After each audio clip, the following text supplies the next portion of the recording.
To game 3, Kill on Sight versus SG Arctic Wolves. We just saw an absolutely amazing game 2. Arctic Wolves were able to pull off some super strong plays.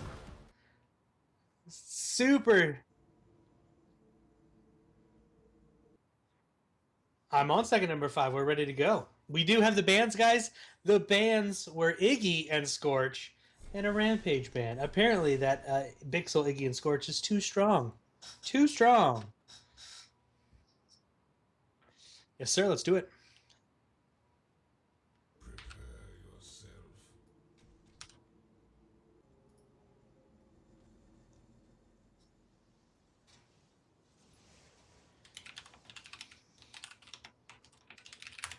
It is. Is your mic muted? Is your mic muted? Oh, I finally did it. I muted my mic. You muted the mic. First time. It was bound to happen eventually. It had guys. to happen. It was bound to happen eventually, guys. My game crashed, so I'm gonna let you talk. Rip. You and the bugs, man. Everything's good on my end, dude. I'm glad, dude. You're the one controlling all of this, so I'm glad they're happening to me. I'm relaunching my game right now. Hopefully, we'll be back in just a minute. This is interesting coming out from Kill on Sight, man. You'll see here in a minute.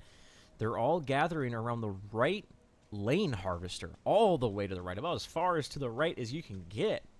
And this is going to be an aggressive timing. I don't know what else would do that, or they're waiting for someone to pop up in this lane. And the moment someone pops up in this right lane, they donezo. They absolutely donezo. This is very interesting, man. We're going to see what the play is here. What are the team compositions? Team compositions are pretty much the same thing. SG has the same thing, except they have Iggy instead of Gideon. And then for Kill on Sight, it's Miso Sneaky on Steel, Imsco on the Murdoch, Taurino on Sparrow again, Regim on Gideon, and Solo Nazgul on Muriel. Very similar compositions. The trap card's about to be activated, Notch. You're going to miss out on it. That's okay. What time are you at? What time are you at? We're at a minute and a half. Minute and a half. Here it comes. Taurino going in from the back as my computer decides to stop working. Going in, the trap card. It's been sprung. Battler's out of position. Can they get anything off of this, though? Because it is a 5v4. Battler, your first blood. Very, very cool strategy coming out from Kill on Sight right there. Who needs to invade the jungle? Instead, hang out by a harvester and get the Gideon diving under a tower. Oh no, Miso Sneaky, you can't do this. He's probably going to die. Does he have a charge up? Regim's trying to get it too. Oh man, he took the tower aggro off of it at least, but still got 2 kills. Only got the experience for 1. That's what I'm talking about. That's the sort of things I love seeing. Kill on Sight already putting themselves in a good lead, and we know how those early game kills can really snowball very, very quickly, Notch. We do. They weren't able to get all of the experience for both of those kills, but they were able to pick up enough to make those kills worth it. Very interesting to see. I mean, who needs red buff and blue buff when you can just do that? Yeah.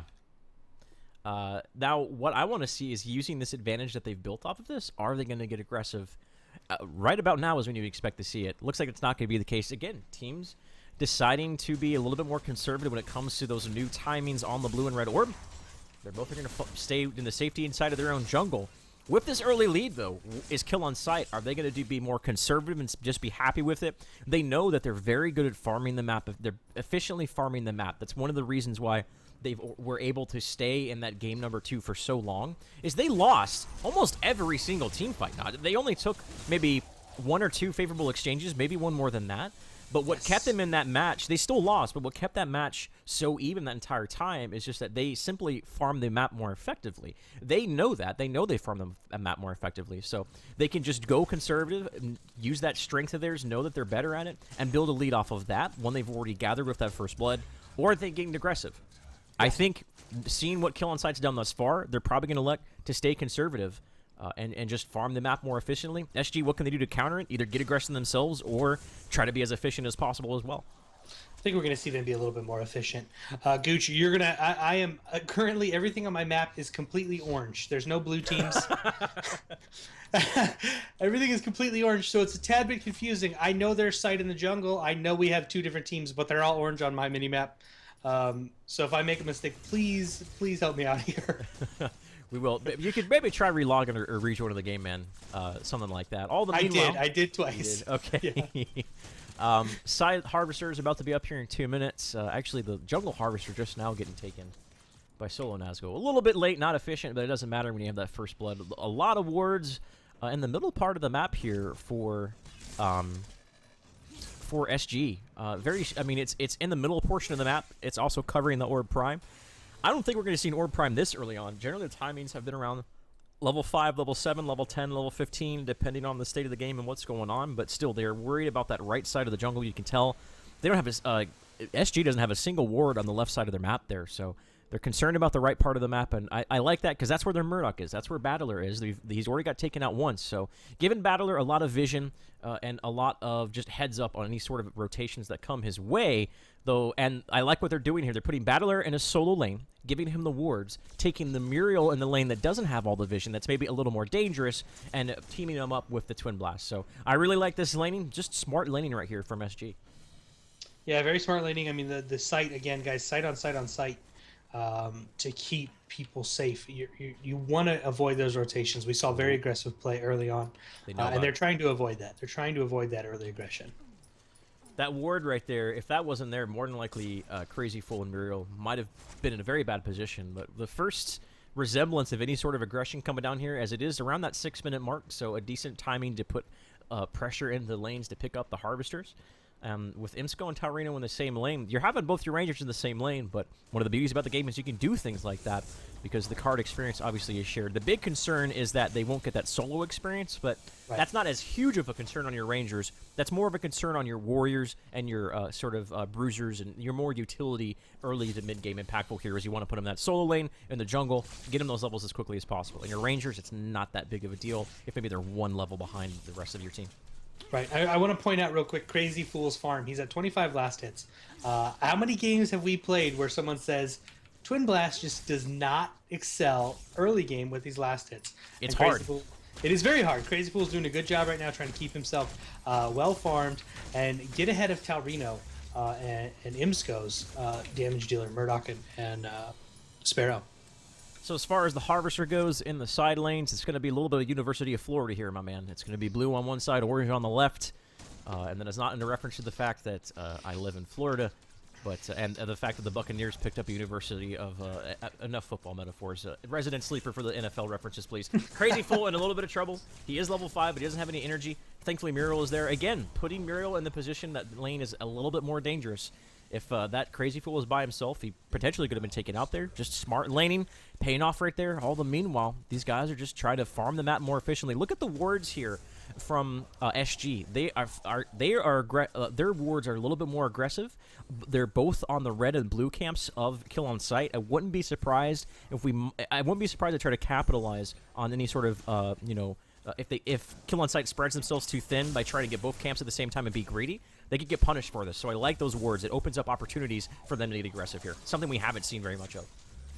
Very, very little aggression with a lot of these games. I mean, we saw, again, this is the first game we actually saw that 5-man gank early on. Yep. We're seeing a lot of teams setting up in lanes, posturing, because we're not seeing the red and blue buff spawn at 2 minutes and 30 or at 1 minute and 30 seconds. They are spawning a minute later. We do see fell under the world. Imsco and crew are pushing down this left. Oh, initiation diving under a tower at this stage. Miso Sneaky's got to be careful. He's got to get out immediately. They need to focus him down. Crazy Fool looks like the main attention region actually doing a lot of value. The black hole's on enough. The Muriel's going to get out of it just in time. And all of a sudden, Kill on Sight is underneath this tower. They're getting picked apart. They did get the kill on the Murdoch. They are going to lose the Taurino in trouble and their Gideon. This is a 3-for-0 exchange thus far. I think diving under the tower this early on against a Muriel? That just doesn't seem like a good idea, and we see it obviously wasn't. They give up 4 kills. SG, man, they took that momentum from game number 2, Kill on Sight, making uncharacteristically the time for diving towers there was not now. They got a little bit too overzealous, and they got punished hard for it, Josh. They really did. You don't dive towers without a rampage. You don't dive towers when you have a Muriel on the enemy team. Yeah. We do see, though, I mean, they're still pushing. Lanes are still pushed out a bit, so we're not going to see any towers fall here. They're just going to back up and play safe. Spend card points because we've got card points to be spent. We do have. I keep falling through the world. I'm sorry, guys.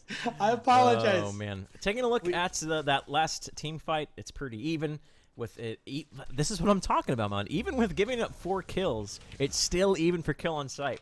They're so good at farming the map a little bit more efficiently. I mean, the last hits are pretty much a dead heat. The kills favor SG right now. but yet the card experience is pretty much even across these two teams. So maybe they knew that they were like, hey, even if we lose, even if we dive this tower and we give up 4 kills, we're still going to be even. I'm sure that's not the case. That's definitely not the sort of mentality you want to have in a game. Left lane, though, is going to be under pressure. Imsko's there. Left lane, there, and we know how important that lane is. Opens up the Orb Prime. 10 to 15 minutes is when we see the contention for it time and time again. They already have the jungle of Kill on Sight warded up very effectively here, so they can get aggressive on that red orb if they so desire. They're in a very good... I'm sorry, Kill on Sight, rather. They're Kill on Sight, despite giving up those kills, get the first tower of the match, and still find themselves in a decent position. Yeah, I mean, like you said, they lost 4, they came back, they took that tower down. SG just didn't push the wave out, is what happened there. They didn't push it out far enough, and Yep. Kill on Sight was able to rotate over and easily get that tower down. We do have Harvesters down. We do have Sight. Again, we're about that 10-minute mark. Sight for the purple gummy bear is coming into play right now. These teams are going to start posturing around this and see who can get the... What we've seen a lot of is whoever gets this first prime orb, not always, but they tend to win these games. They give themselves such a big advantage. I don't know, man. We did see, and I say not always, because we just did see SG with incredible defense. But we've seen the past couple of weeks. I mean, last week we saw it. This week we've seen it a couple games. That whoever gets this advantage early game, he gets dunked with a mirror ult just in time. Good lord, some pucker factor right there. He's gonna be able to get away. Miso Sneaky's on the chase. He's gonna charge forward. Can he take him down? Is there a rift up? He uses the shockwave to get him up. The shield is there as well. He's going to get away. Is Regem going to chase? Here we go through the black hole. Through time itself we go. Regem, the escape... I'm sorry, Bixel, rather. The escape artist right there, ladies and gentlemen. All the meanwhile, look at Crazy Fool pushing down that lane, starting to pressure tier 2.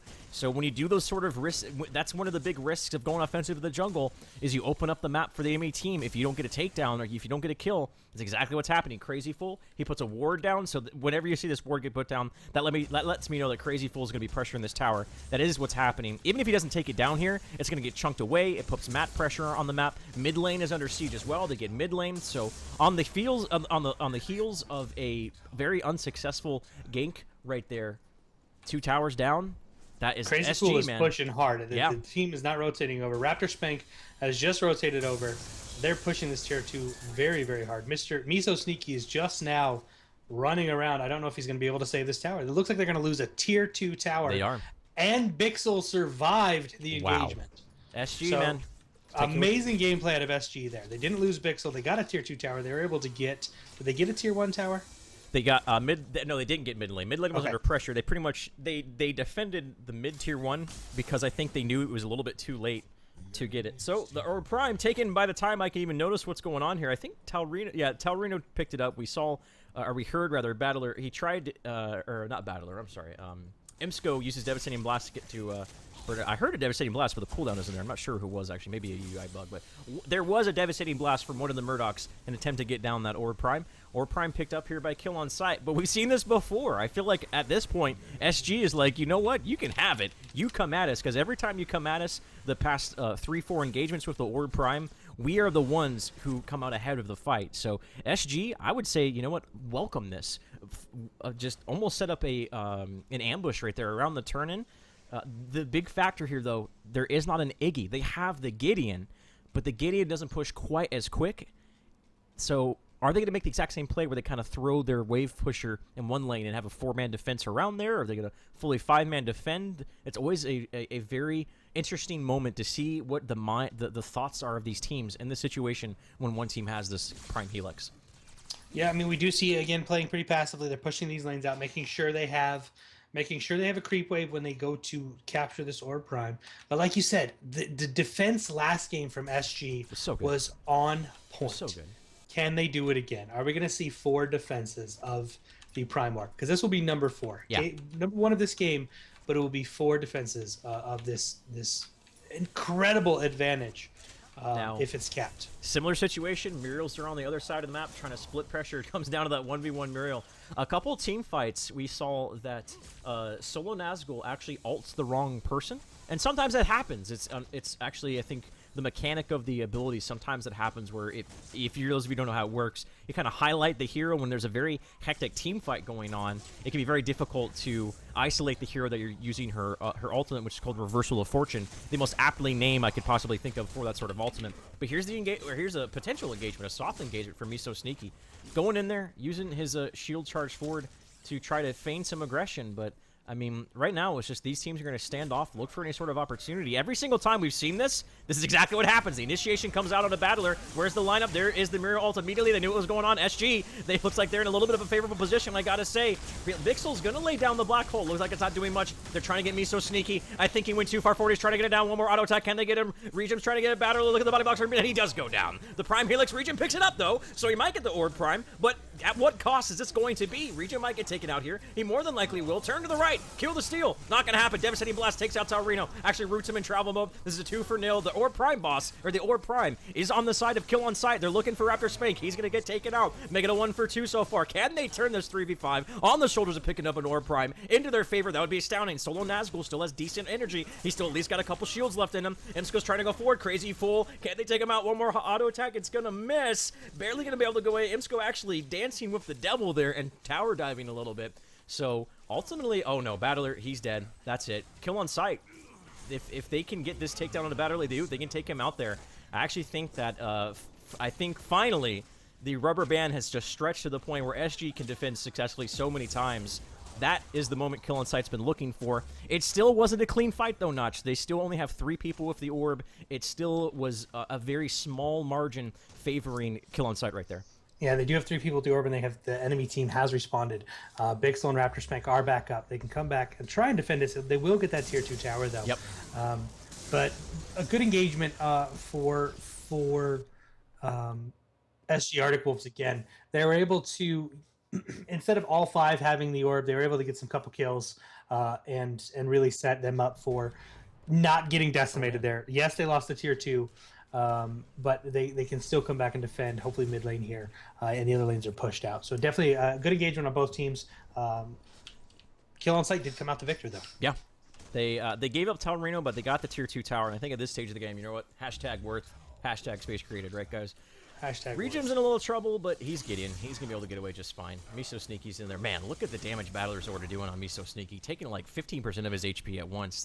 Taking a look at the numbers here, man. No surprise. Actually, I think, yeah, just a very small margins of card experience lead favoring Kill on Sight. They're down the 3 kills. They simply continue to be more efficient when it comes to farming, specifically on the Rangers. So Murdoch and Sparrow at 30 and 27. Compare that to the Murdoch of Battler, who's at 21, very underfarmed. Twin Blast at 27. So I would say if you want to be ahead by the smallest of margins, you want those margins to be infused into your Rangers, and that's exactly this case for Kill on Sight right now. We are going to see teams start to back off here. I mean, we're going to push lanes out a little bit, make sure lane presence is not overwhelming for either side. We'll probably get that mid like we've seen back and forth. We do have a couple card points that need to be spent. Not a lot, but they do have card points that need to be spent. We've got about we got about 70 seconds. What is that? About 90 seconds on the Gummy Bear boss. We will see another engage there. Taurino is just trying to defend his towers. But yeah, right now it's just a game of getting your lanes pushed back out. We had a really solid engage. Yes, SG lost a tier 2 tower, but they can push their lanes back out. It's in no way anywhere near GG right here, guys. These guys can turn this around. We watched them last game with some crazy defense and come back and take that victory. This is game 3, by the way, guys. Amazing gameplay from both of these teams. They're fighting first game 3 of Agoras Rising. Yeah, well, first one broadcasted, yes. There have been a couple ones last time, and I think there was a game 3 early in the round of 16 here. But both these teams are fighting to get themselves into the semifinalists, man. They want to get part of that chunk that you guys, the viewers, and the community, the fan base have so generously donated. And hey, while we're at it, don't forget, !Matcherino, go in there. Use the promo code PARACOUPON to give these guys a little bit of rewards to fighting so well over, man. I'm so astounded by the level of play. The game's been out for a month. public access, early access rather, and already we see high-level play. That just means by the time we come to open beta, with new heroes, new builds, new cards being infused into the game on a regular basis, I think the strategical depth of this game is just going to continue to build and build, and the creativity coming out from these players, just giving them a canvas. Basically, every time there's a new hero and a new a build with infusing new tactics or mechanics or cards into the game, it's just a new canvas for these guys to be creative on and make these sort of awesome strategies, small little nuanced tactics, all the way up to just full different strategies and different perspectives on the game, different play styles. And again, that's the fact that we're this early on and that is part of the game. It's already in a healthy enough state to show a big divergence of teams' play styles and overall perspective on the game. It's a huge testament to how well Epic has done with the game design thus far.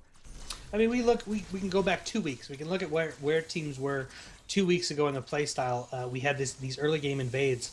We had a lot of the early game invade. We saw triangle formation taking prime orbs at about 8 minutes into the game. But with the 2 minute and 30 second on the red buffs, it's really changed the way the game is played. We also saw that movement speed increase and a new hero, Iggy and Scorch. We've seen him today multiple times be very, very big part of his team, being able to counter push lanes effectively. Oh, the shield, actually, the shield slam from Radgersping misses. Battler, they had the devastating blast line up. This may be a moment for Miso for kill on sight to capitalize. There is no shield slam right now on the side of SG, so I definitely think they could push a tower. Can they safely dive a tower? It is 20 minutes. The answer to that question is yes, according to them. Battler's in trouble. Devastating Blast actually misses because the knock-up knocked him out of the Devastating Blast. That is a big miscommunication, a big misstep coming out. Vixel, he's up in the air. Taurino's trying to focus him down. All the meanwhile, under the tower. Rejumps, I gotta be careful. Actually, Black Hole underneath the tower. A huge mistake right there coming from Gideon. That means it's a 1-for-1. Both the Gideons down. The Black Holes and all the physicists have been torn apart right now. Apparently, they don't want to be dealing with any sort of the astrophysicist right here. Neil deGrasse Tyson is a little bit sad about that. But the siege continues right there. Misplays on both sides of the field. A 1-for-1. Can they continue to siege this tower, Josh? They have the advantage. I mean, they have more energy. We've got Muriel's, though. I mean, we've talked about how important Muriel is and how much of a game changer she can be. She's going to be able to shield. They're going to be able to clear this creep wave up. Creep wave moves pretty slow. As you can see, it looks like Taurino and crew kill on sight is waiting for a creep wave. So they're just standing here. They're taking some auto attacks, unfortunately. But I think they're just going to have to back off and play it a little bit safe. I'm giving the full Dota view here, guys. This is your normally the view we have right here from your other Bobas. A lot of you are probably familiar with. Screw that noise. Let's get to the first-person action. The push is continuing here, and I'm legitimately afraid about diving under this tower. Miso Sneaky's at 1/3 HP. Imsco's very low as well. Neither of them have a Steel ult. Neither of them have a Muriel ult. And so just pretty much posturing around the middle part of the map. What are they seeking to obtain there? I'm not entirely sure. Maybe just trying to force a mistake out of their opponent. Both their teams waiting for a mistake because neither of the team was pushing on their side of the lane. I'm sure if there was an Iggy on the map and Bixel was that Iggy, you better believe he'd be in a lane right now. But unfortunately, he was taken out. So really that split pressure that could have potentially been done by both teams, the fact that both the Gideons were down, isn't going to be the case. So maybe that explains the standoff in mid lane, which continues. Yeah, I mean, it just honestly back out and let's start pushing some other lanes down. They're very, very low. Miso Sneaky could die here, and it turned this fight in favor of SG. So just back off. Let's play it safe. Get back in the lane. Start getting some gaining card experience. We are 22 minutes in the game. Everyone's hovering right around that 30+ mark of card points. Yeah.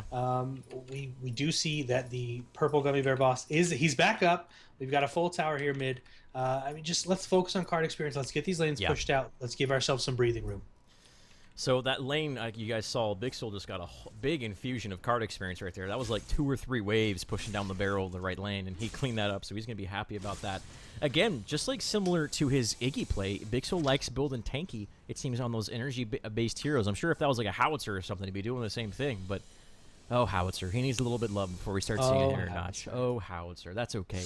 That's okay. They'll work on it. But the big difference here is that Regim has a Shockwave on his Gideon. Bixel doesn't. Whether that's just because he doesn't have the card or just we've seen Bixel's playstyle is a little bit unorthodox from what we normally see on these energy-based damage heroes. And he definitely goes more utility, more emphasis on clearing waves, pushing, where the standard is one of 2 things. Either you go more offensive-based, upgrading into damage and spell penetration, or going more utility-based, getting an Executioner's Key, Assassin Wards, things like this. Bixel definitely has his own, he's infusing his own flavor into the game, and I love that we're starting to see stuff like this. Yeah, I like seeing this kind of playstyle. I mean, we talked about it with him on Iggy and Scorch. He doesn't have to worry about the gank so much. He is on Gideon, who has a much better escape than Iggy and Scorch, but he doesn't have to worry about that. If they catch him out, he's able to take a couple more hits while still being able to deal, some damage. Yeah. He has a slow. He's got a great escape, so this just allows him to be in those other lanes and let his team focus on other things. They're not having to worry about how far our lanes are pushed back because Bixel's making sure that's all cleaned up. As far as the itemization, man, Imsco is pretty farmed. Your Murdoch at 42. His early game scaling got toned down a bit, guys, but he's still that late game monster that we know and love. If you've ever played up against a Murdoch in the late game situation, when he's even just decently farmed right now, and he's at 42, 45 card points, well ahead anyone else on his opponent's team of SG. So keep an eye out for this. He's building into his 4th item now. The standard build generally is your Goran Scepter, of course your Micro Nuke after that, and then it's the crit. Generally, or Goran Scepter is your 1st or 2nd item. Then you go into your crit. Again, he has a 64% crit chance right now, and actually make it a 70% crit chance. So Imsco's doing a lot of damage. There's the initiation, the dunk on a Crazy Fool. They keep trying to focus him down, but it's not the case. All the meanwhile, Bixel way out in the middle of nowhere. He an uncharacteristic mistake. We've seen him flank on Iggy many times, but he went in a little bit too early. And this is not looking good for SG right now. They're getting pushed down behind their inhibitor. They got to be careful. I know there's a visual bug there. I guarantee you it's there, way up, very high in the sky, reading Rainbow. Geordie LaForge of Star Trek, still Solo Nazgul. He's going to get himself far forward there. Gideon gets taken out, but they can't really siege this inhibitor. They don't have enough of an advantage to go into that inhibitor. The shield slam is on cooldown, and we see what happens when they dive towers. It generally doesn't work out very well for them. No, they played it safe. They got their lane pushed out. Again, more breathing room. LeVar Burton, that's his name. Nailed it. Like you said, very uncharacteristic play by Bixel. He was way overextended, and he got picked off. We do see Miso Sneaky kind of alone in the jungle here. I don't know if he's baiting for a team engagement, but he's just kind of taking his time coming out of that jungle there. Look at all that card experience going the way of Batter after he ulted that wave down. And in case you guys are wondering why Battler just used his ultimate devastating blast from that Murdoch, it's because it clears out the wave. It pretty much takes the winds out of the sails of any push that's going on right there. So it's actually a smart idea to do that. The backdoor protection, man. You can't push into a tower if you don't have a creep wave there, similar to a lot of MOA mechanics a lot of you are probably familiar with. So I like that they did that. That just means that they're pretty much, once again, we're having a standoff in mid lane. The split pressure really isn't being, not much split pressure from either one of these teams. They just want to stand off, look for opportunities, and take team fights. And I don't know about you, Notch. I'm not complaining. No, I mean, we do have that tower mid going down. We do have a wave of Winions. Bixel's doing a lot of damage. Here comes the Miro. Oh, the huge black hole. It's on to 2, actually. Full duration on Solo Nazgul. That right there is what I'm talking about. Now Regim's going to get taken out. Kill on sight. They continue to dive towers, and it's just not working out, Notch. I don't know what they're thinking. They've done it. This is twice now, and they've lost. Unfortunately, everything on my screen, I don't have a time bar up top. I'm facing a lot of really weird bugs. I've restarted twice. But they've dove these towers, and every single time they've lost. And it's not smart. It's not a smart play. They may be up in a little bit of card lead. They may have the lanes pushed down, but there's no reason to needlessly die. Play a little bit safer. What did you lose there? Now they're attacking the OP buff. You may lose a prime. You didn't get the tower, so they died for nothing. We're at 27-25, almost 27-30, Notch, to answer your question there, my man. Yeah, this is going to be the prime Helix going the way of SG. I think this is the first time they were able to sweep in and pick up the orb uncontested for themselves. We've seen them defend against the prime Helix push, inevitable prime Helix push, time and time again. Now that they're on the other side of the coin, can they actually make a offensive push here? More than likely, they're going to give that to Raptor Spank here. The mistake that Kill Insight has made several times is Raptor Spank. You're not a Rampage. Raptor Spank, I'm sorry, Miso Sneaky rather, has played it like he's a Rampage. Like, I can just go and jump on the Orb Prime, but you're not as tanky as a Rampage. You're not as mobile as a Rampage. You can't do that. You can't just haphazardly walk past them, past their backline, and get it turned in. Every time they've done that, it just really hasn't worked out there. I think only one time it was kind of favorable for them, but it was only by the slimmest of margins. They did get a tier 2 off of it, but it's it hasn't shown much for it here. So now SG trying to show off if they have what it takes to push down this left lane, barrel down the left lane, or are they going to do split push tactics? I was going to say right there. And it looks like with Gideon in this left lane, maybe electing to go with some split pushing here. We'll see what these guys decide to do. It's always a very tense moment when these teams are trying to outmaneuver each other. Yeah, I mean, we see them. We do see the split push. We see 3 mid. We've got Gideon pushing down this lane. Had to go back and clear up a wave so they didn't lose that tier 2. Steel is not Rampage. That's my next level casting, guys. Next guys, Gideon is not Iggy. I just blew your minds with that caster insight right there, boys. But no. Steel is Steel, ladies and gentlemen, and we're gonna watch Steel do Steel things. We did see the split push there. Look like they're gonna group up here and try and get this pushed in. But you mentioned it. You've already said it. The defense from SG has been amazing when it comes to these turn-ins. Are they going to be able to cap this? Are they going to be able to capitalize on the fact that they got a 4 or 5 man wipe, because I can't see it, and they uncontested or prime, or are they just going to take their time? They're just going to pander around and continue to push out lanes. Those panderers. Those opportunistic hacks. Crazy Fool on the left side of the map is going to be... I shouldn't have said that. That's okay. God dang it. Crazy Fool dealing with that pressure in the left lane here. I mean... We now finally see Raptor Spank going down the left lane. Everyone from Kill on Sight looks like they're making a concerted push in the mid lane here. I think they're just going to give this up. They're going, you know what? You can have the Orb Prime. We're going to push your mid lane. This could be... Oh, wow. They actually take out Muriel there. So I think this is going to be great for them. No, Muriel not getting the Orb Prime buff. The big thing is here, can they get the tower off of this? Because if they don't get the tower, this might be a very awkward position for them. They're pushing it down here, but both Bixel and Battler are here to deal with it. Inevitably does get taken out. Muriel's off the board for 30 seconds. Are they going to keep an eye on this inhibitor? They have to take into account that they have their prime cards activated now. Do you think Toon Blast and Murdoch were doing a lot of damage before they activated that card, man? And I think they should just be happy, like, you know what? Let's give up the Orb Prime. Let's get a tower instead. And I love that they did this, Notch. I love the play. They basically did tit for tat right there. Yeah, I mean, they gave up the Orb Prime, but we've taught, lanes are not pushed out. Yes, Crazy Fool and SG has the Orb Prime, but they're down to Muriel for the next 8 seconds, who no longer has the Orb Prime. The lanes are not pushed out. They lost the tier 2 tower for it, and they lost a hero for it. Yeah. Unless they can get these lanes pushed out and they can take a fight, there's going to be no benefit from this. Yeah. From this OP buff. Now, I mean, they are pushing out the lanes out. Right and left lane are kind of a little bit inside of their territory. Mid lane, same story there. So it's not like they're like, oh, man, we're way pushed inside of our base. So they can definitely push this out. Both of these teams have very comparable wave clear right now. But, yeah, I think... I don't know if that was the right play from SG. It's all depends on the next kind of minute of what they decide to do with this. If they want to do something decisive, they have to do it now. By the time they put themselves in a situation, they push the lane out. If they want to invade the jungle or whatever it is they may want to do, they have to do it pretty soon, or else, yeah, I think that's just going to be Kill on Sight, continuing to use the fact that they farm the map a little bit more efficiently. They're going to be perfectly happy with the status quo. They really are. I mean, we'll see these guys push this tier 1 down. Imsco tried to clear the lane there with his ultimate, but he missed it. The tier 1 tower just melted. It was there, boys. Not anymore. They're going to try and push this tier 2 tower. They do have, again, the creep with them. We're going to see a defense here, though. I mean, they've got Sparrow in Muriel, both in opposite lanes. But I don't know if they'll be able to get this tier 2 here. Taurino. Are we going to see a flank here? Look, a reinitiation coming out from Miso Sneaky. We know that they love initiating, man. Did they see... Yeah. They dropped a Shadow Ward. Oh, they you're had right. a Shadow Ward here in the lane, and they did see it. So Battler. He's taking a lot of damage. There's the dunk on him. Where's the Devastating Blast? I actually think it's on cooldown for the defense, but nonetheless, they're knocking him out of the tower, and down he goes. Taurino came in and just cleaned him up right there.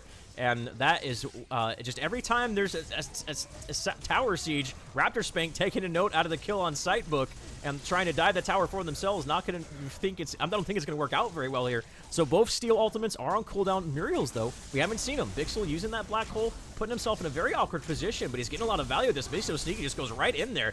I don't know if that's like the right decision, though. He might get exploited here. Crazy Fool in trouble. Miso Sneaky is going to get himself in there. He's going to charge for it. Can they finish him off? The shield from Crazy Fool is keeping him alive. Now reach him in a bad spot. He doesn't have a rift. but he's going to fall back. The peels are so good here from both of the teams. Miso Sneaky versus the Steel. The OP buff just went down here. Don't forget, SG's taking this team fight. They don't have the Orb Prime buff, but it doesn't matter. A 2 for nil exchange thus far, and it looks like Kill on Sight's going to take this. Again, it comes down to the teams who dive the towers, lose the team fights. That seems to be the case. Oh, nice Devastating Blast. Can they catch him, though? Raptor Spank, he gets knocked up. If they can get this, that would be very, very good at doing some damage control. And yeah, actually, I'm sorry. Yeah, they get the steal right there. Dive the tower, got punished for it. I feel like these teams need to learn, man. They need to be a little bit more passive when it comes to pushing down these towers. The only time I feel like you can initiate in the back like that is when you have a Rampage and another Warrior. And with only Steel, he's simply not tanky enough to tank these towers, man. And this could cost them that middle inhib. I mean, they are down 3 heroes. Miso Sneaky is very, very low, so he needs to be very careful here. We are waiting for the creep wave to push up. Yep. But diving under tower, that's the 3rd time we've seen it. Whoever dives the tower ends up losing, and we just saw it again. Yeah, Miso Sneaky's got to be careful here. He's pretty low when Battler's pretty farmed. He is going to be able to get himself, but the inhibitor goes down. Even if they take down... oh, wow, they're actually going aggressive on a Battler. Oh, no. He was out of position in that last team fight, out of position there again. You know what? Just give it the inhibitor and fall back. Now you just gave it the inhibitor, and one of your ranged carries, your Rangers, is off the field for 3/4 of a minute, or Prime Boss is up. This is Kill on Sight, my man. Kill on Sight definitely looks to be pulling significantly ahead in this game. In map control, inhibitor being down, they can fall back to the Prime Boss. Taking a look at the numbers, we actually see both Murdoch and Sparrow maxed out at 60 card points right now, Josh. Really good farm from both of these teams. I mean, we definitely see the advantage for Kill on Sight, but we've got really good farm, very good engagement there. They capitalized off of that wipe. They were able to get the inhibitor down. They were able to get another kill. Yeah. They do have lanes. Their lanes are pushed out in their favor. So, you know, we're going to see them back. We're going to see them regain health and mana, spend their last couple of card points, and then we'll go back and we'll probably see jungle. So, I mean, we'll see them pick up blue and red buffs. Yeah. We haven't seen the black buff come into play yet. Well, it's actually it is on cooldown. Yeah. So somebody had it picked up. I'm not too sure who picked it up actually. Yeah, we missed that. One of the things would be great is being able to see who has buffs. But I'm trying to see who has it. I'm not entirely sure. We do have Bixel cleaning up this lane over here. He is going to defend this tier 2 tower. I'm just giving you a tour of every single team member here. I don't see it on anyone, so either it's bugged or not entirely sure what happened there. But apparently Battler is perma-rooted because he has that little timer under there, but it doesn't seem to go down. That's okay. Maybe it'll give him a little more caution putting himself in a position, because twice now we've seen him get caught out of position. And when you're Murdoch, man, you might be able to dish a lot of damage out, but you're not the tankiest of heroes. And you got to make sure that you're behind that steal, or make sure Muriel is ready to pull the trigger on the ultimate. Simply not the case. No surprise, though. Or Prime Boss being taken again for Kill on Sight. Do they have a substantial lead to where they can finally get this Orb Prime turned in, this Prime Helix that activates your Prime card, not only get it and turn it in, but do something off of it? That's something Kill on Sight has not been able to do this entire series. They really haven't. I mean, the defense out of SG has been amazing. We do see the split push. So they have to decide here. Do we defend this tier 2? Do we give them the tower? It looks like they're going to rotate over and defend this tier 2 tower and just let Steel cap this Prime. I think they know that they're at a pretty large deficit when it comes to, well, pretty much everything. Their Twin Blast is at 57, but Murdoch at 48 card points compared to Imsco's Murdoch. Down 4 card levels, 12 card points. Math, ladies and gentlemen, is that's substantial. When you look at Murdoch, or when you look at Imsco's Murdoch, has he built himself into some lifesteal? Yep. Generally, one of the last times you see is lifesteal, and when you're doing as much damage as a late game Murdoch does, obviously your lifesteal is proportional. The more damage you do, the more lifesteal you have. So taking down this Murdoch, he's going to be deceptively hard to take down if he's consistently landing auto attacks, and that's one of the things this lifesteal does. It adds so much utility, and it makes you just deceptively tanky when it comes to these team fights here. So isolating Imsco's Murdoch, I'm not sure if that's going to be the right call here. A couple auto attacks, and all of a sudden he's back up to a healthy state. Yeah, I mean, we do see they got that Orb Prime uncontested. They were able to defend the tier 2, but they're at a clear disadvantage with this team having the Orb Prime here. Yeah. We do see all 5 pushing up the left lane. They're going to try and take this inhibitor down. And with the amount of damage they do with the Orb Prime active, they should be able to. It's going to be very, very hard for these guys to defend this. Miso Sneaky, I know you're going to want to pull the trigger on that ultimate, my man, but wait until the inhibitor's dead. Siege the inhibitor, then go into the back lane, then drop the Chaos Dunk. Until then, just slowly siege this down, guys. You have the better. You have the better. I mean, even if Ord Prime wasn't a factor here, I still think they could siege this down. And don't forget, guys, it's up there. It's up there. Just a display bug on the UI. I am getting at least one bug notch, so you don't have to feel too bad. The Steels are going to throw up their walls to try to defend this, but as long as Kill On Sight plays this right, they should be able to get inhibitor off of this. SG, what's the call? Are they just going to give it this inhibitor, then initiate, or they have to do something here, man? They do have to do something. Battler used his ultimate. He was able to clear the creep wave. Yeah. So it's going to keep them, again, using that ultimate to clear that the creep wave is really delaying them. We've only got 3 minutes on the Orb Prime.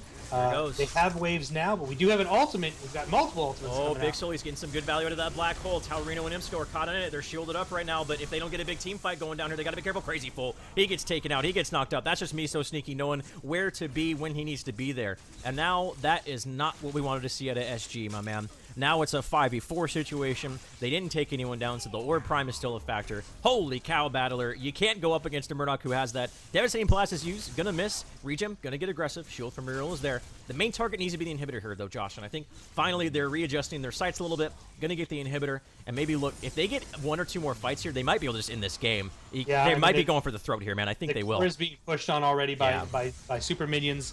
They've got 2 inhibitors down. They're trying to get Gods out. Gods just got knocked up by the shockwave. Gods is going to fall. Taurino just melting Gods.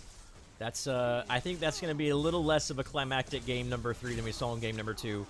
Going to Kill On Sight, it just came down, again, to farming the map more efficiently. They had slightly better decisional capacity in the late game situation there. Kill On Sight was simply the better team. This game number 1 and game number 3, they were just outright the better team. Game number 2, SG had phenomenal moments, unable to translate that to a victory in here. And so there's our semifinalists confirmed. Kill On Sight's going to move in. Congratulations, though. Talk about SG's play, man. You got to give them some credit, Josh. I mean, they had some moments where they could turn this fight around. We saw it in game 2. We saw them be able to rally. We saw the rotation. They just weren't able to do it. I don't know if maybe it was the Iggy and Scorch. We saw how pivotal Iggy and Scorch was to their gameplay. They lost a couple really bad team fights. I mean, diving those towers, they only did it once, but that's where the momentum started to swing. They dove that tower, they ended up getting killed, and Kill On Sight was able to push down the lane and take that mid inhibitor, and that's where all of the momentum really swung to Kill On Sight's favor. Well, ladies and gentlemen, Stan, correct me if I'm wrong. I believe that is the last game we're going to have today for round number 8. Let me update the bracket here. So Kill On Sight's going to move on to face Triangle Formation. Warpath Gaming versus Fake Out Nation. I don't know if that game is going on or what the status of that is. We'll see if we're going to jump into that or not. I'm not too entirely sure, but already the semifinalists, I think this is shaping up to be the exact same semifinalists we had last week. I'm pretty sure, with maybe the exception of Warpath Gaming, if they take out Fake Out Nation. Yeah, if Warpath Gaming can take out Fake Out Nation, I think last week we saw Warpath and Kill On Sight. It's almost identical here with Bay Life taking on Warpath Gaming. So yeah, we're looking at the exact same thing we saw 2 weeks ago. We saw some amazing games though last weekend. I mean, the semifinals and finals last week were a lot of fun to watch.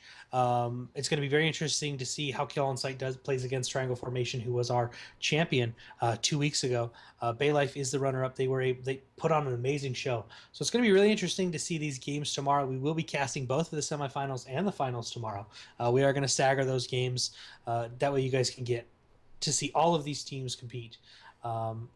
But really good games today. I mean, we saw some great gameplay from Arctic Wolves. The last couple of matches there from Kill On Sight. Their first match and their third match there was just amazing farm. They were able to really utilize the creep well, those inhibitors well. Those harvesters well. Really, really good team play from Kill On Sight. I mean, SG, they got knocked out here, guys. But if I was them, compared to how they performed the week before, they didn't look like the strongest of teams. We actually casted them in one of their first matches. Compared, the growth that they've shown in the past 2 weeks is astounding. If they continue that level of growth, I mean, that's just exponential growth from the way they performed, especially in game number 2. Game number 3, they had some moments, but game number 2 was the big highlight for the tournament and for them. Absolutely. They're top 8. They qualified for the next Agoras Rising number 3, which would be 2 weeks from after this weekend. Right. I think they should come into that, continue to practice hard, and I feel like they can definitely be a heavy hitter looking down the future for this game, man. It's obviously the state of early access and titles like this is very volatile for teams. Players are constantly fluxing back and forth, which is, I'm okay with that. Teams are just trying to find the best possible makeup. Not you have to take in consideration the talent, of course.